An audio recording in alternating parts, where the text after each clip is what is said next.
Good morning, everyone. I'm Joanna from UPIM, and welcome to today's training session, Market Brief of Mainland China. This session will be moderated by Mr. Mike Williams, and we are excited to have Mrs. Alicia Yao and some experts as our speakers. To commence, I would like to invite Mr. Benson now, President of UPIM, to deliver us a welcome speech. Ladies and gentlemen, this is Benson from UPIM.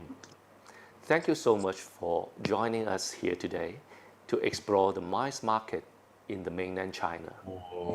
First of all, I would like to extend my gratitude to Mr. Mike Williams of KNH for taking the role of facilitator of today. Aside from that, I would like to also extend my appreciation to Mrs. Alicia Yao and all the speakers for sharing with us their experiences in facing the challenges brought up by COVID-19 pandemic and giving our industry inspirations on the latest MICE market trend in the mainland China. I hope our training sessions can fill you today with new thoughts and ideas on how to energize your business in the post-pandemic era. Last but not least, wish you all a pleasant day. Thank you.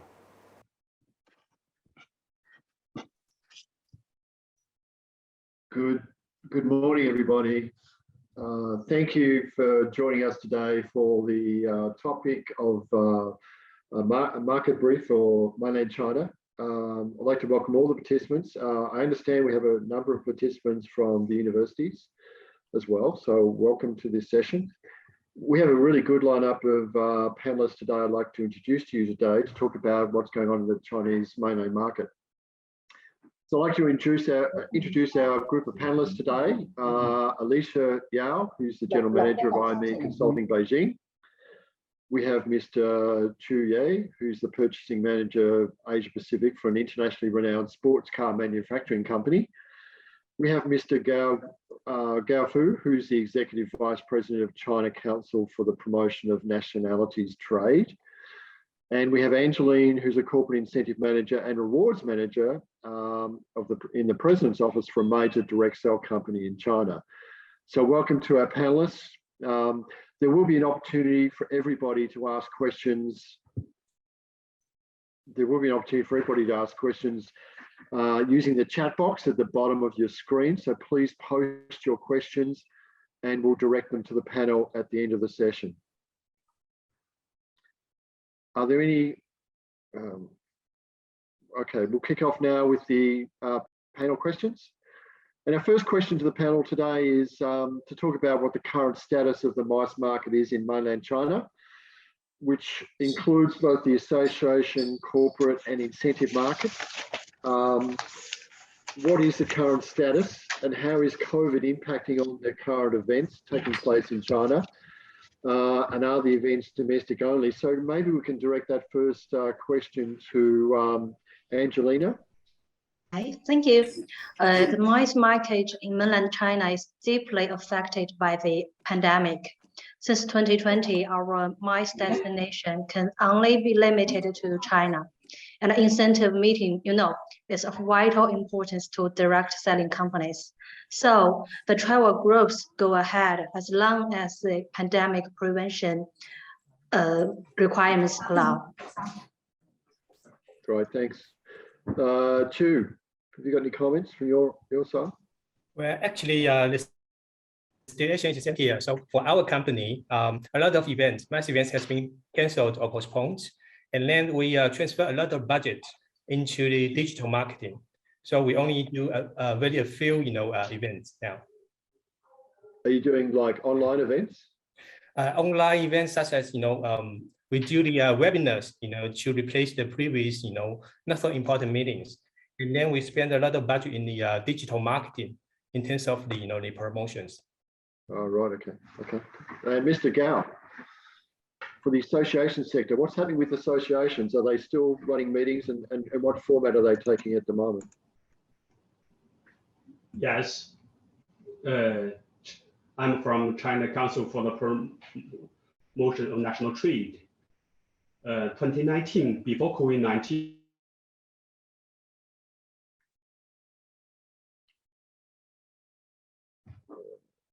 We lost sound.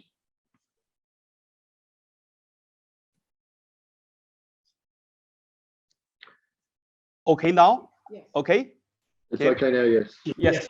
Before COVID-19, we do have a yearly international commodity fair for one town, one product, characteristic industry products. But the international commodity fair for 2019, the size is over 100,000 square meters. However, in 2020, when we still host this international commodity fair, the size decreased to 22,000 square meters. And last year, it was postponed to this November. So we do have some, you see, negative effects on our expo we used to host the size. But we change more to the online seminars and the online meetings. Do you expect the event taking place this year will be a live event, and or will it be a hybrid type event? We do think this year, this November, we still host the International Commodity Fair. I think it's offline, not online. We are optimistic towards this. Okay. And is there going to be a hybrid component, like a virtual component to that event as well, or not? Will you include a virtual platform as well as the face-to-face? Definitely. Yeah. Yes, definitely. Okay.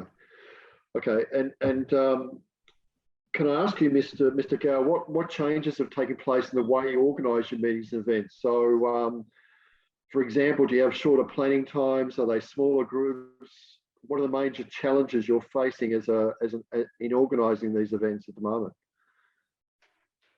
So far, when we decide to host some seminar meetings, but the COVID-19 regulation policy now always change. So far in Beijing, we are also very serious about this COVID-19 test after Hong Kong, Shanghai.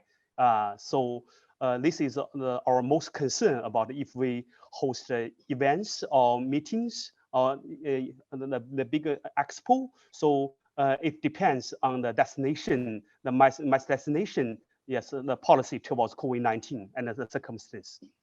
Yeah, you'd rely on a lot of delegates from across China, right? So that would be certainly having a big impact on delegates coming from different places like Shanghai and places that have been in lockdown, right? Now we try to focus on the main domestic, participants. 2019 for the International Commodity Fair for OTOP, one town, one product, there are delegates from 38 countries. But now, for us, it's a mission impossible to invite these international delegates. They mostly join the expo, participate in the expo online. Right. But there are challenges with domestic attendees as well, right? Because of the restrictions, right? Yeah. Okay. What about Angelina? What's your situation? What changes have taken place in the way you organise and plan meetings and events, your incentive programs? Similar to Mr. Gaofu, the major challenges to us is the uncertainty of the pandemic control.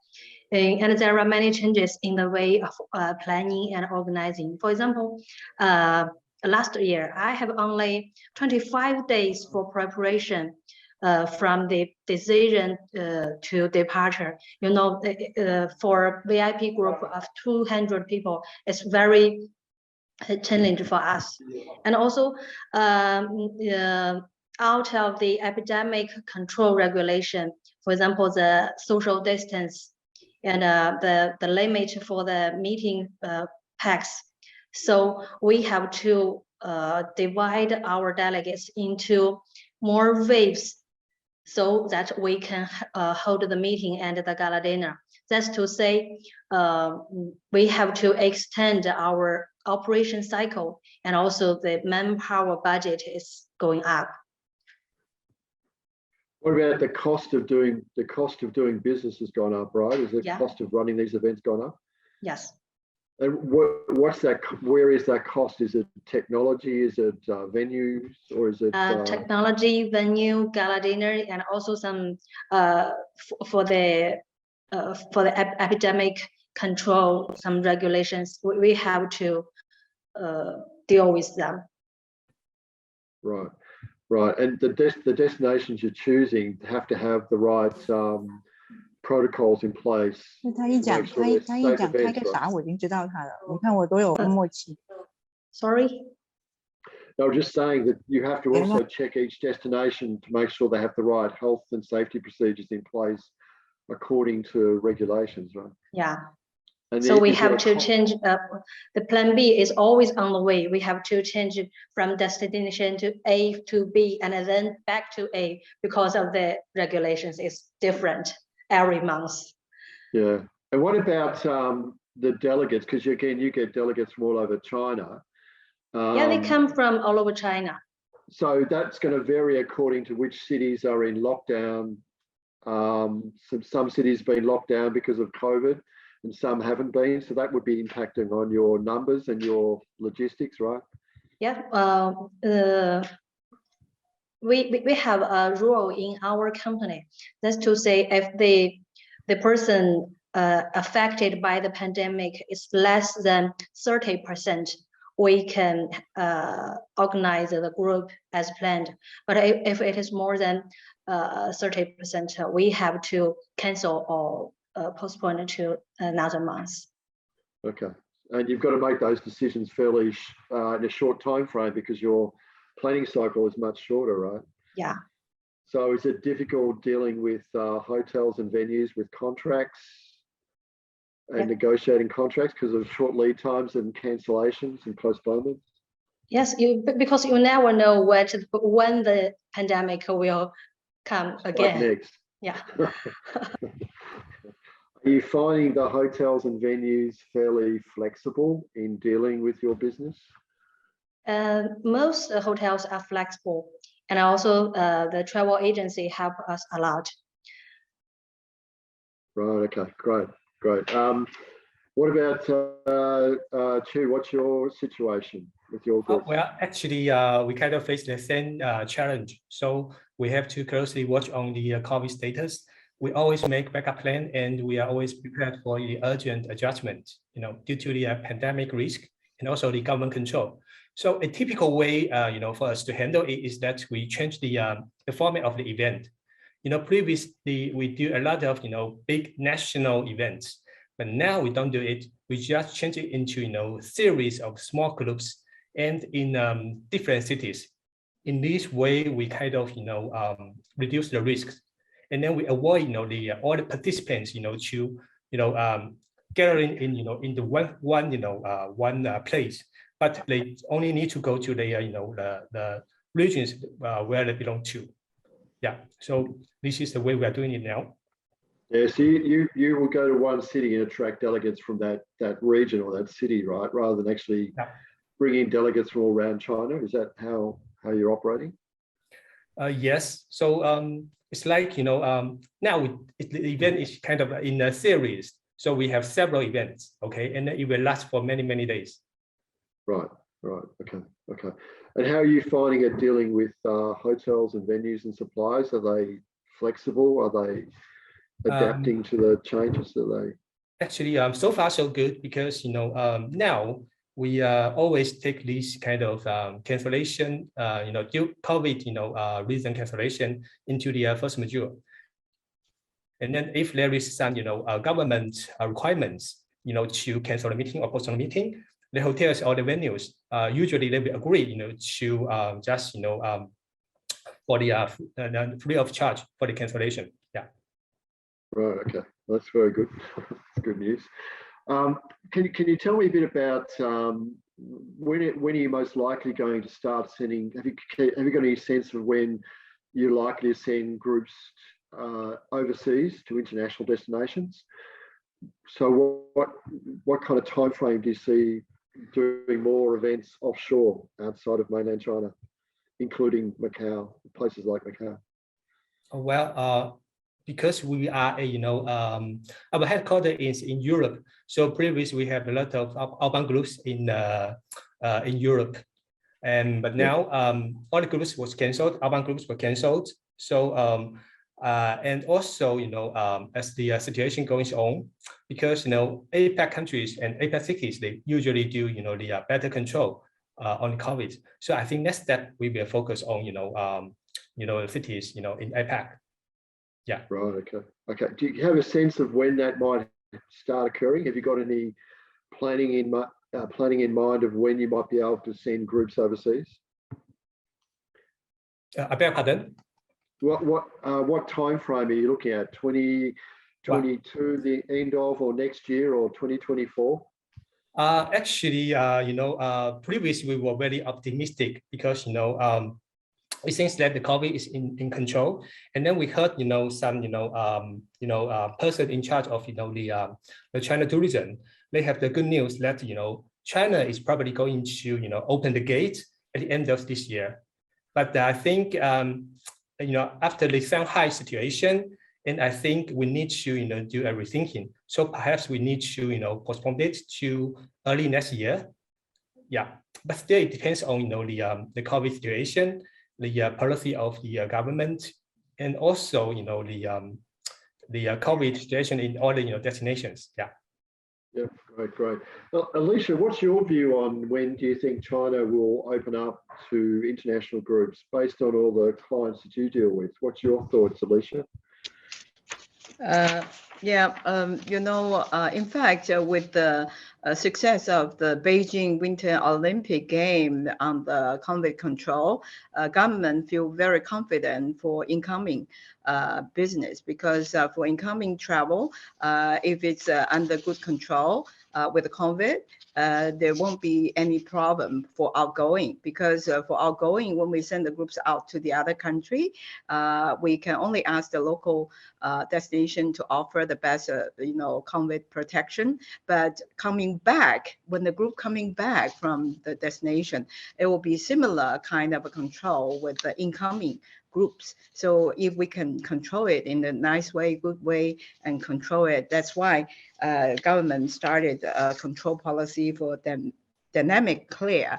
That means whenever they found a sudden breakout, how to quickly action and stop the all this COVID breakout, and this is a kind of practice. So if we can do a good control or practice for dynamic clear, that can make the government feel more confident to open the door for incoming and outgoing. So in fact, in March, when Minister of Foreign Affairs, Mr. Wang Yi even mentioned about now, let's think about doing for incoming and how we can improve our international health code to make sure that we have the data. So when he said that, everyone in March think that we may open the door earlier, maybe in September and October. But Shanghai, with right now the cases happening, and also Beijing, because it's affected about 28 cities and provinces in China. So it might delay, make government think maybe let's wait and see and maybe postpone. But we still think that we can still control it. Maybe we can still continue and see if we can reopen in September, October, or at the end of this year. Thanks, Alicia. And while I've got you, Alicia, I'd just like to go back on the questions I've asked the rest of the panel. What kind of changes have you seen taking place in organising meetings and events within mainland China? What are the major challenges that the industry is facing at the moment? You've mentioned to me before about there's also been quite a lot of consolidation within the industry, with companies downsizing, and what kind of trends have you experienced over the last year or so with the MICE market in China? The challenges in fact, COVID brings all the problem to most of the industry, but some industry has a good market like food. This morning we're talking about the prepared or pre-cooked food into the market. That's a big booming industry in China. But for most of the industry, COVID really, bring the problem. But each industry is also trying to recover, restart, or develop and make sure the whole industry is still going on. So that's with the branding, with the promotion, with the sales and marketing, they have to do a lot of events, meetings, get people's idea what to do, or bring the new products, new projects, and also exhibition for, market development and to improve, the economy. So this is make the strong requirement for the MICE industry in China. So how we can control it, do it better under the COVID, and with the dynamic, clear policy or procedure, we say that as standard, procedure that we can practice, and this is very important. Yeah. Alicia, you mentioned to me before in a previous conversation that there is a bit of consolidation going in the marketplace with companies downsizing or staff going on furlough or mergers taking place. Is that still happening, or has the market settled yet? Is it consolidated yet? Yeah, it's still happening. Still happening. Yeah, because it's already the 2 year past. There are so many changes for the destination company. This is also why we think it's really good for Macau and to host this, that we can through the online session, we can know who is a DMC or a PCO still active in the city, because we all the buyers are looking for the new suppliers, especially the suppliers as a new idea, creative idea, that also ready for all the uncertainty, because COVID bring all the uncertainty or the last minute change for the event. So this is, we're looking for, and also the merging between the meetings, PCO, exhibitions, and the venues is also happening, because they want to, our MICE industry is a industry chain. So at this difficult time, it's very important to have all the different strong elements of the MICE industry chain to join together, even set up a merging company, so that they have better or strong power to control the market and ready for all this uncertainty and for the development. Interesting. Thank you, Alicia. I'm going to go to another question, and this question is to Angelina. What are the most likely international destinations you will look at for future meetings and incentives, and why those particular destinations? Actually, I'm a little worrying about the epidemic control situation. So I think the overseas travel may be reopened in 2024 or later. That depends on the epidemic control. The regulations in China, in China and in the overseas destination, because up to now you have to be quarantined before when you come back to China, maybe 21 days or 28 days. Right. Okay. And would that include places like Macau, which is a bit closer to China than regulations being closer to China and more accessible to China?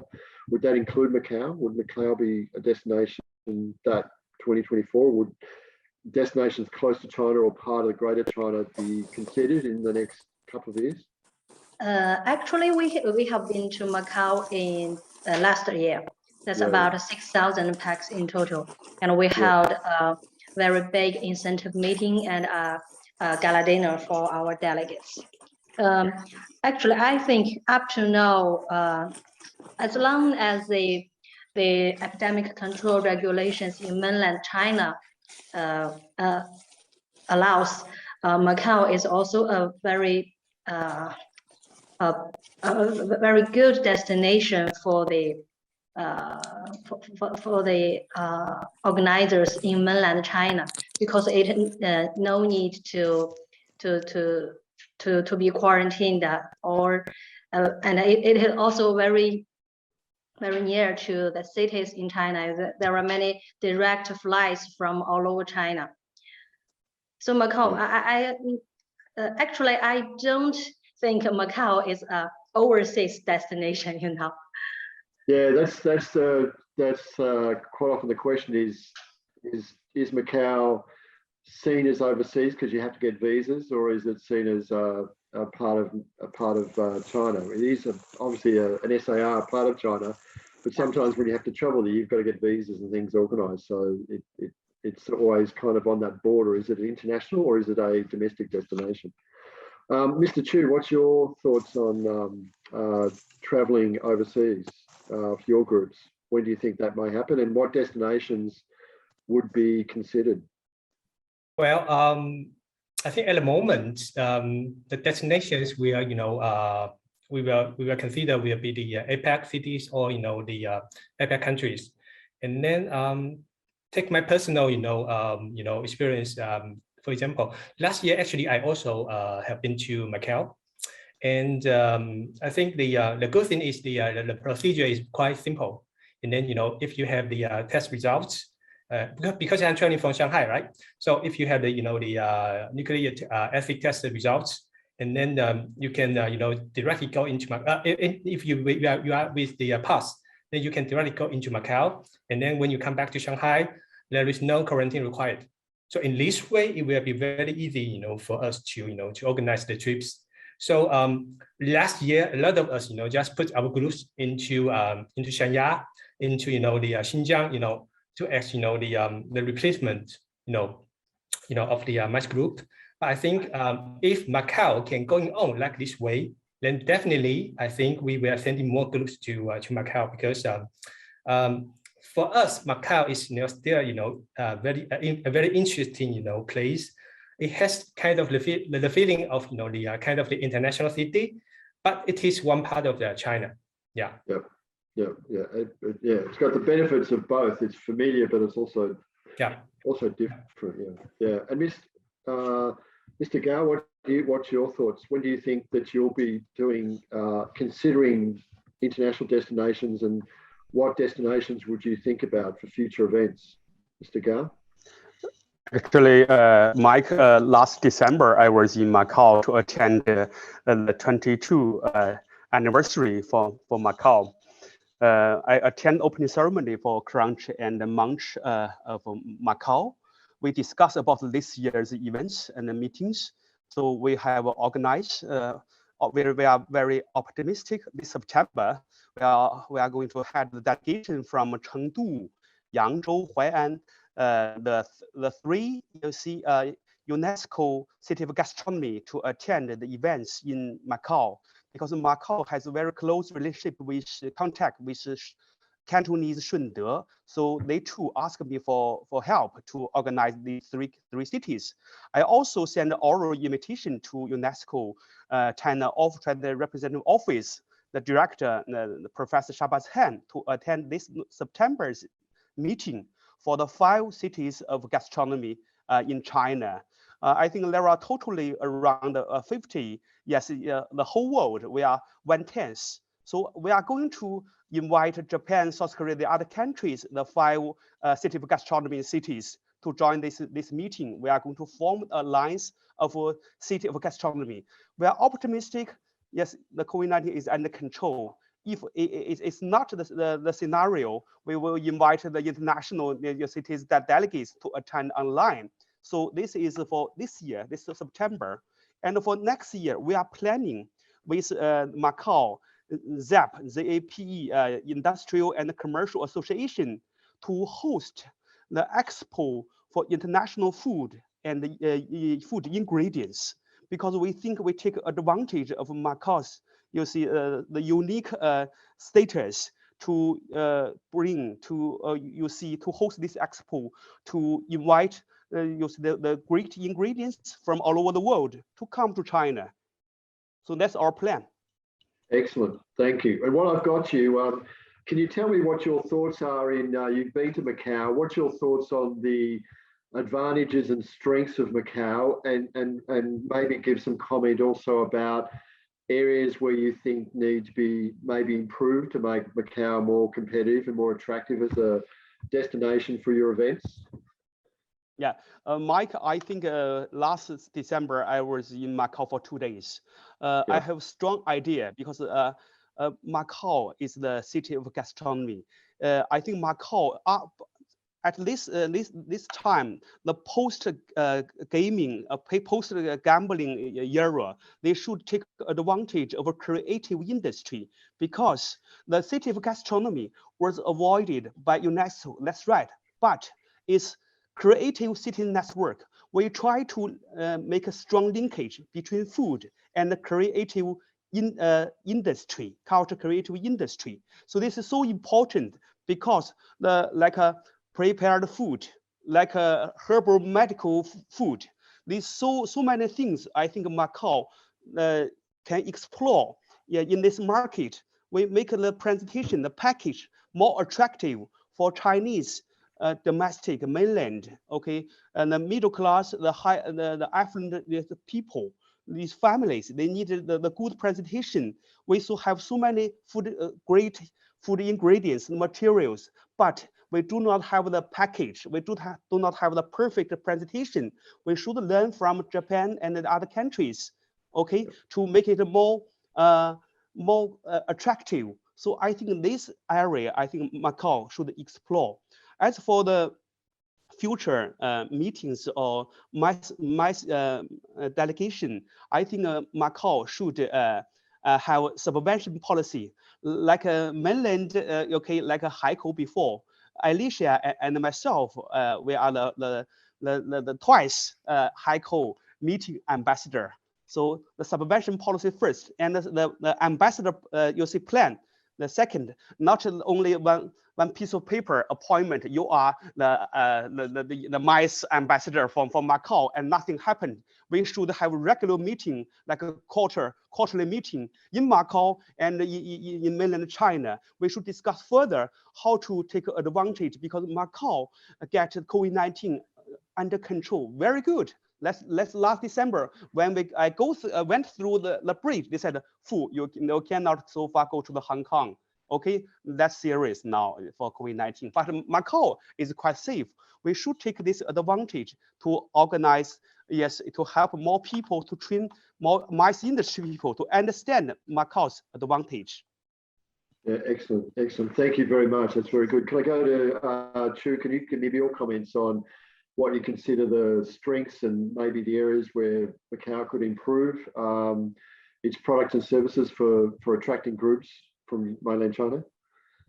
As far as I am concerned, I think for the strength, the first point I think would be the special selling point of Macau. So they have the gambling and tourism industry. They have the hotels, and the hotels has so many rooms. Okay, so it's very convenient. They have all the restaurants. So the first point is the conditions, the facilities of Macau. Yeah. And I think the second point is, Macau government is, working closely with the central government. And then they've just followed, what the guideline of the China central government. So in terms of, for example, in terms of the COVID control, in terms of, the pass, the Macau pass, policies. So I think for this one, it is easy, to get the support from the China central government in terms of, for the MICE recovery. Okay, this is the second point, and the third point I think is from the emotional, point of view, because when we see Macau and Hong Kong, we usually take it as the same kind of destinations, because they speak the same language. They are in a same place, geographically.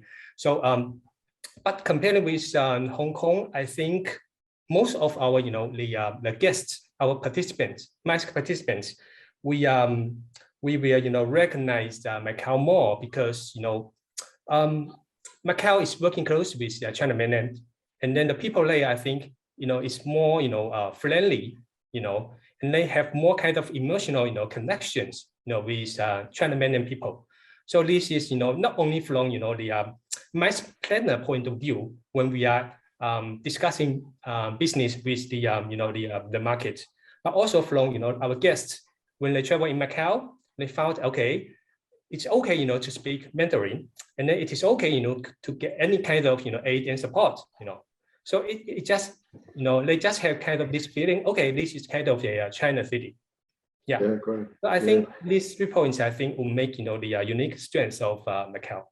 Yeah, are there any things you think would be areas for improvement to attract, particularly looking at some of your events, what would make Macau more attractive to bring some of your events to Macau?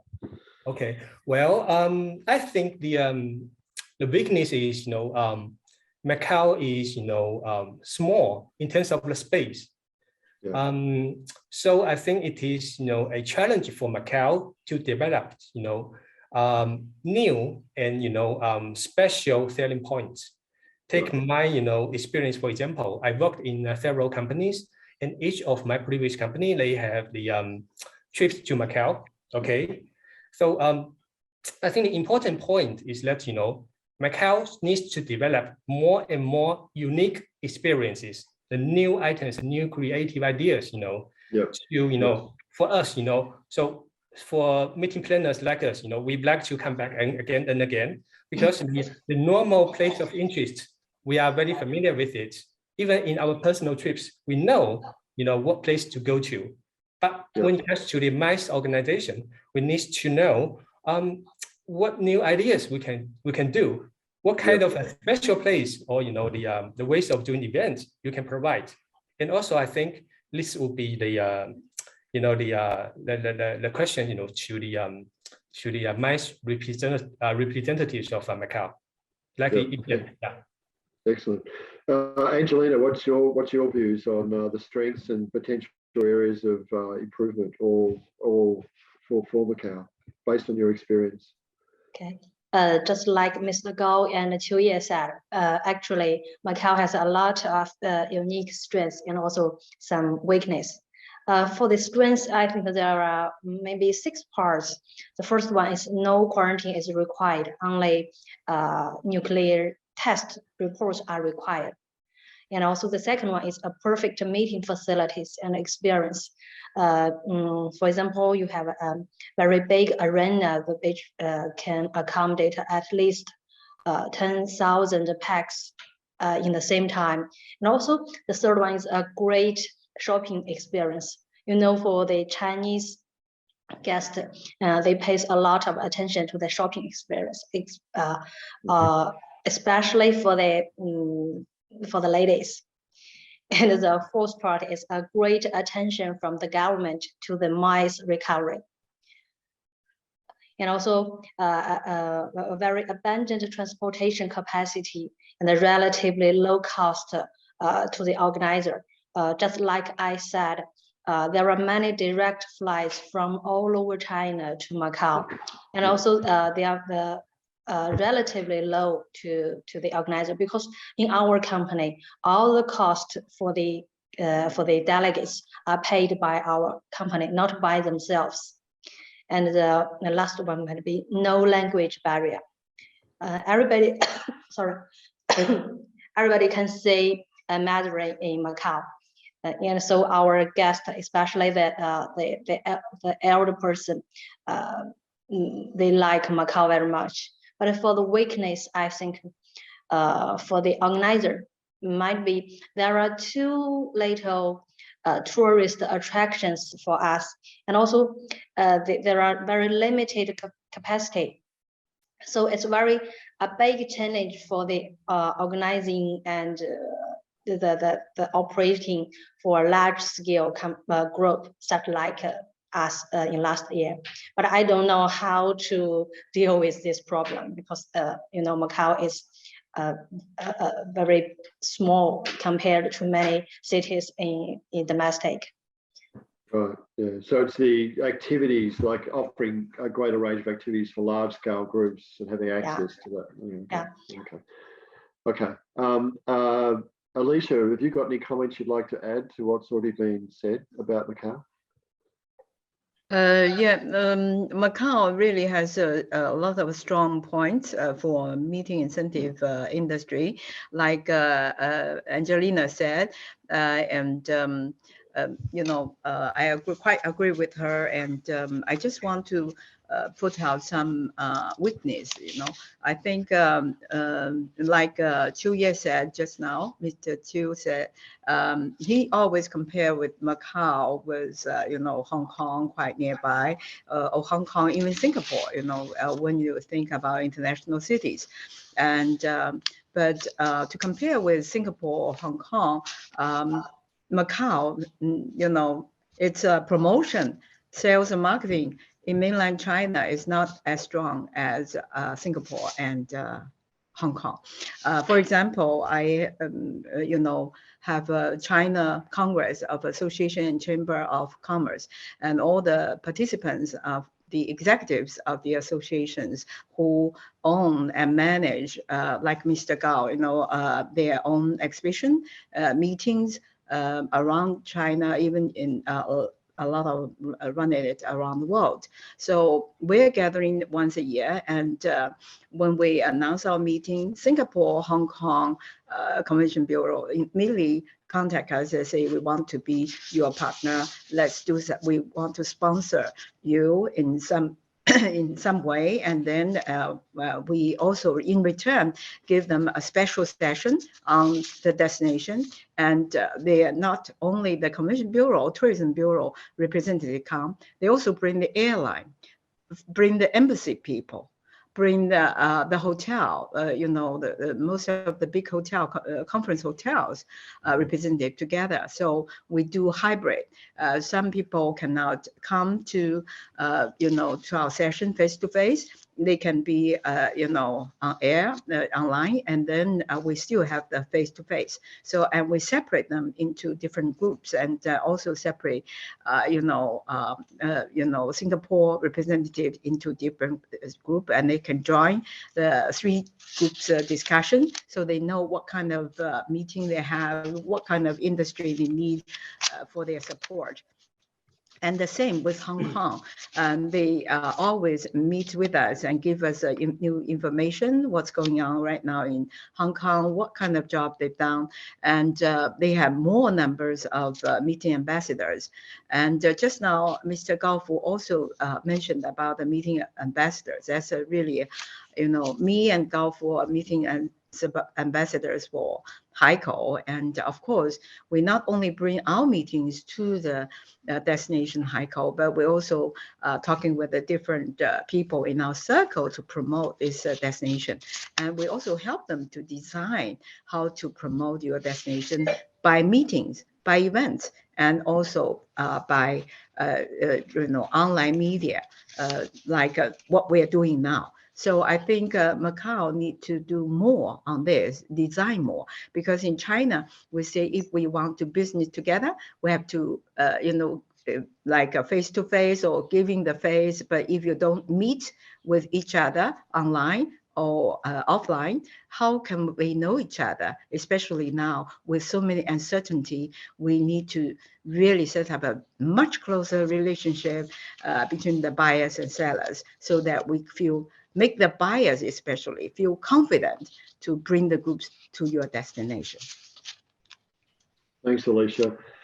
Before we go on, I just wanted to remind the participants today, if you've got any questions, please just go down to the chat box, type up your questions. I'll continue asking questions now, but if you do send through any questions on the chat box, I'll stop asking questions and read out the questions you send through on the chat box. So if there's any pressing issues or anything you'd like to ask any of our panelists, please put them through on the chat box and we'll pick them up as they come through. So my next question, while we're waiting for any questions, I'm going to ask another question about when you're, and I'll direct this to Mr. Gao, when you're choosing a destination, what are the key criteria that you use to choose that destination? What are the most important aspects that you're looking for from a supplier and from a destination when you're choosing a destination? So, Mr. Gao. Okay, Mike, before I answer the question, I want to add a few words about Macau's weakness.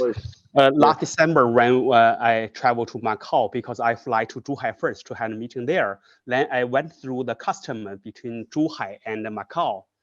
For Zhuhai, it's okay for my electronic version nucleic acid test, but before I enter into Macau's custom, they asked me for the written one, the paper.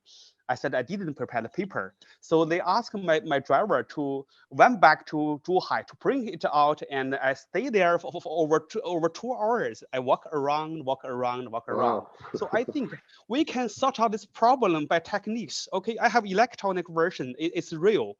What they need is to put a stamp on the paper.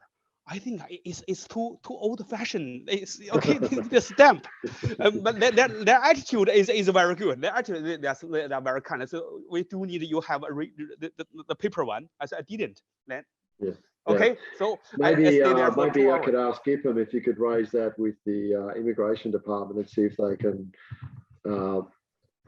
change the way they yes. Okay, and as yes, now I answer the question. As for the MICE destination, I think for me the whole destination image, what they focus on. Okay, like Macau, I think if Macau want to share more cakes from mainland China, I think the creative industry is a future. I think we want to change the Macau's image from the casino, its image, not only casino, but also we have other culture essence, like creative industry, related to food, related to other industries. They're so important. I think among the 5 cities of gastronomy in China, so far, Macau is the best to polish this city's image. But with Macau still have a long distance to polish the more, to some extent, we can make it do it better. So I think for the whole destination image is the most important for me. I think for Macau in the future, I think Macau, I would like to bring creative industry, especially for like a food ingredients, package, prepare food, this kind of meetings and exhibition to Macau, because it's so easy for us to travel to Macau. So that's my answer. Excellent. Thank you very much. Thank you. Angelina, what's your comments on what makes you choose a destination? What makes it stand out? And what kind of criteria do you use in selecting a destination? Well, it depends on our company's overall strategic planning and also the previous year's performance and also the preparation of travel allocation. You know, when choosing a destination, I have to talk to our financial department to talk how much budget you can give to the incentive group. That I have to do that at least 1 year or 2 years before the group. So that depends on our performance of last year and the 2 years earlier. And also since the COVID-19 epic prevention policies, and also the relations with China during the epidemic are also plays an important role in choosing destinations as well. Excellent. Thank you. Thank you. Chu, what's your thoughts? I think based on based on the fixed budget range before COVID, I would say being fun and being convenient are 2 very important points for us when choosing a destination. I say being fun means that you need to have very unique experiences. Okay, you have always find something new. Being convenient means that you have the easy visa policy. You have the short time spent on transportation. You have enough hotel resources. Yeah, but I think after COVID, we have some change. We now definitely take safeness into the one of the most important consideration. We have to make sure risk is low, and we check the management ability of the local government. We make sure we have the emergency solutions. So I think this is the change. Yeah, that's a change since COVID. Yeah. Yeah. Okay. Alicia, what's your thoughts? If I choose the destination, I pay more attention to the right PCO. Might be, the best one, based on my event, because after COVID, I think when we deliver a group to Macau, let's say Macau, and I have to have a strong support from the local DMC and PCO, because I may just bring my team, maybe 5 or 6 people, but I fully rely on the local DMC and PCO. If they are not good, strong enough, or they are not creative enough. Mr. Gao already talked about creative economy, but his concept is much bigger than what I say creative products for MICE events, because no matter what kind of company in meeting incentive, because it might be automobile, might be direct sale, might be pharmaceutical, they have their own theme, event theme concept. And we, based on their theme, based on the concept, we have to create the new products. And they always say, we want some projects or experiments that never happened before in Macau. You never done that before, or venue, you never done any events before. So that should be something we have to be creative. And also, we need someone to really put in. A lot of time, a kind of slow or lazy.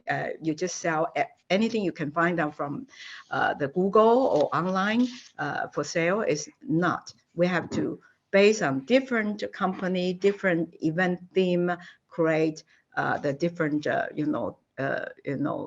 even combined with the local sightseeing or historic site, because Macau always proud of itself that they have so many international historical heritage sites. And maybe we have to list them into different theme and make a different package, and that we can make a, like a magic show that based on the basic products, but if we're using for automobile, we can maybe add it with how we can be quick, fast, and green, or something concept into the, the products. So this is how you have to be, have a concept that we always make the impossible possible. So you're eager to do something never done before. So this is a kind of attitude I'm looking for the PCO or DMC. And I think they're very important, because they know the destination much better than me. Thanks, Alicia. That's very good. I've got a question coming up from one of our participants, Anna Marquise. What are the insights of the speakers on hybrid events? Is there a possibility to hold hybrid events using Macau venues and streaming tools, as most live streaming and virtual meeting tools in mainland China are different, and solutions to overcome this can be a challenge? Are organisers willing to bet on Macau as an hybrid event destination? That's open to any panelist that wants to answer that question. Maybe starting with you, Alicia, what do you think?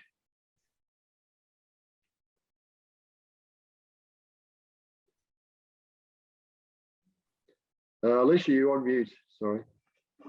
Sorry, can you repeat? I didn't quite catch up. Yeah, the question mark is, the question is about hybrid events. Can you actually hold hybrid events? Could you use Macau as a destination for hybrid events? Is there a possibility to hold hybrid events using Macau venues and streaming tools? In mainland China, there are different types of solutions to overcome this, which can be a challenge. Are organisers willing to bet on Macau as a hybrid events destination? Hybrid event, and in fact, I always support it. And because with the COVID still going on with us, and with all the uncertainty, we need everything hybrid. And even for, like, say, for example, Macau promotion, I always say it's better to have, Macau people get together and our buyers get together from, in Beijing and some of the cities, so we can link together. We have offline activity, and we also have online. So this make people face to face, and we feel the passion. We feel much better than just only online. So hybrid is always the best choice, and with a backup plan. And also hybrid can also bring a strong media, promotion, which attract more audience. And a lot of time, because I've been to this kind of events within these 2 years, I find out with hybrid, even some people, you think they don't belong to our industry, why they come in, and they find the business and they create, like Mr. Gao said, creative economy. They create some new projects, new ideas, because the cross-border collaboration. And now with the COVID, we have to be creative. Cross-border collaboration is very, appreciated. And I think we have, Macau should think about it, not only focus on MICE, or Tourism Bureau think about more room nights, how many room nights I sell. No, it's more focused on creative economy. That means with each event, I think, Mike, you may talk a little more about the heritage, or some special heritage we leave for the meeting and events to the destination. What we can do better for the industry. That's what we want. Yeah, look, I also think, just to add to that, I think that one of the things that Macau needs to do is to actually promote its capacity to run hybrid events, to promote its technological capabilities, to demonstrate that you can run successfully hybrid events, and you've got the right solutions for running hybrid events. And if you've got any good case studies of hybrid events taking place in Macau, you should be promoting those to the Mainland China market. Okay, let's move on to another question. We're kind of going to close off shortly. And again, we're still open to other questions from participants. If you've got any questions, put them on the chat line. But I'd like to ask, what kind of support is required for your events in terms of what kind of expectations do you have in terms of financial and in-kind support for your events? Can I start maybe with Angelina? What kind of support expectations do you have of the destination and suppliers when you're choosing a destination? Some subvention is of vital importance in choosing a destination, but it's not the most important one. Actually, I pay more attention to the MICE resources. For example, the direct flights, the venues, and the restaurant with a local characteristic, and also some support from the support policies from the government or from the bureau, and also the epidemic prevention policies, and some restrictions on multinational MICE teams. For example, we come from China to overseas destination. What's the restrictions for us? For example, do we have to be quarantined, or do we have to do some test, or I don't know. So I need the policy from the destination. Yep. And just to make it easy for you to do business there, right? To run these events and to run them safely, right? Is very important, right? Yeah. Yeah. What about Mr. Gao? What's your thoughts on what kind of support would you be looking for if you were trying to bring events into Macau or any destinations? Mike, I regard Macau as a destination, the fusion of West and East, the Oriental.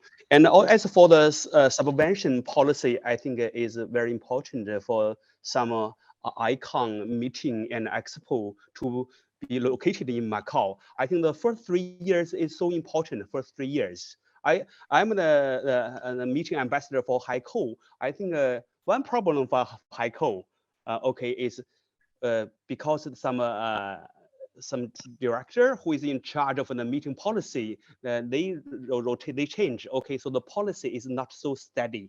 This is what I look at the HICO's incentive policy. We should keep this incentive policy very steady. And the first 3 years is most important. We can foresee if this meeting, this expo, this exhibition have a great future, brilliant future. We can see the first 3 years. That's my suggestion. Okay, excellent, excellent. So consistency and long-term support and consistency in the policies is important. Mr. Chu, what's your thoughts on local support?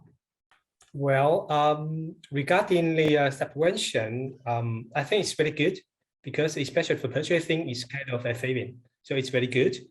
But I think the point is, how soon we can get this kind of subvention, and then